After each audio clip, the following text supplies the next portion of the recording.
महिलांच्या सन्मानाला धक्का पोहोचवणाऱ्या अवमानकारक वक्तव्यांविरोधात तसेच हुबळी येथे एका महिलेला विवस्त्र करण्यात आल्याच्या घटनेचा निषेध करत शुक्रवारी भाजप कार्यकर्त्यांनी आंदोलन करून जिल्हाधिकाऱ्यांना निवेदन सादर केले।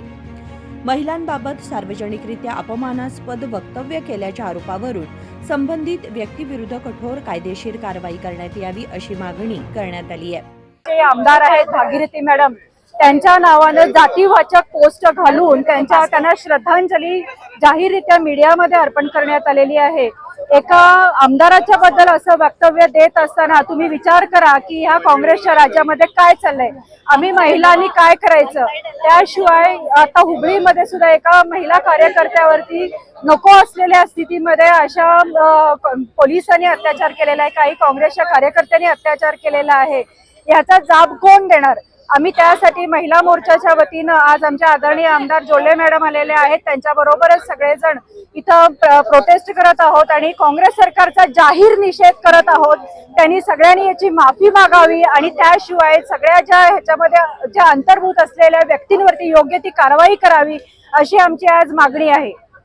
ಕಾಂಗ್ರೆಸ್ ಸರ್ಕಾರ ಕಳೆದ 2.5 ವರ್ಷ ಭ್ರಷ್ಟಾಚಾರ ಅಧಿಕಾರಿಗಳು ಆತ್ಮಹತ್ಯೆಗೆ ಕಾರಣ ಇರುವಂತ ಸಂದರ್ಭಗಳು ಮಹಿಳೆಯರ ಮೇಲೆ ಅತ್ಯಾಚಾರ ಆಗುವಂತ ಘಟನೆಗಳು ಆದ್ರೆ ಈ ಸರ್ಕಾರಕ್ಕೆ ಬರೀ ಮುಖ್ಯಮಂತ್ರಿ ಆಗಿ ಮುಂದುವರಿಸೋದ ಸಿದ್ದರಾಮಯ್ಯ ಅವರಿಗೆ ಚಿಂತನೆ ಮತ್ತ ನಾವು ಯಾವಾಗ ಮುಖ್ಯಮಂತ್ರಿ ಆಗೋದಂತ ಡಿ.ಕೆ. ಶಿವಕುಮಾರ್ ಅವರ ಚಿಂತನೆ ಇದ್ರಾಗ ಮುನಿಗೋಗಿ ಅಂತ ಸರ್ಕಾರ ಭ್ರಷ್ಟಾಚಾರದ ಎಲ್ಲಾ ರೆಕಾರ್ಡ್ ಮುರಿದಿದಂತ ಈ ಸರ್ಕಾರ ಈ ಮೊನ್ನೆ ಹುಬ್ಬಳ್ಳಿಯಲ್ಲಿ ಒಂದು ಮಹಿಳೆಗೆ ವಿವಸ್ತ್ರ ಮಾಡಿ ಆಕೆ ಜೊತೆ ಗೈರ್ವರ್ತನೆ ಮಾಡುವಂತ ಒಂದು ಕೆಲಸ ಕಾಂಗ್ರೆಸ್ ಒಬ್ಬ ಕಾರ್ಯಕರ್ತ ಮಾಡ್ತಾನೆ।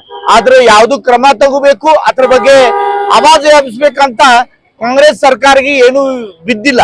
ಅವ್ರಿಗೆ ಬರೀ ತಂದ ಅಧಿಕಾರ ಮತ್ತು ದುಡ್ಡು ಬೆನ್ನತ್ತಿನಂತ ಈ ಸರ್ಕಾರ ತ್ಯಾಗಿಸುವಂತ ಕೆಲಸ ಬರುವಂತ ದಿವಸದಲ್ಲಿ ಜನ ಮಾಡ್ತಾರೆ।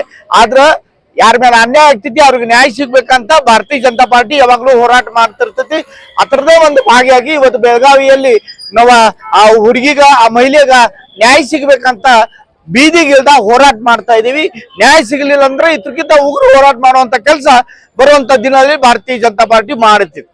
ನಾವು ಯಾವ ಜಾತಿ ಭಾಷೆಕ್ಕಿಂತ ನಮ್ಮ देश मुख्य ಅಂತ ತಿಳ್ಕೊಂಡ विशेषವಾಗಿ इथं मराठी लोक राहतात बेळगाव जिल्ह्यामध्ये।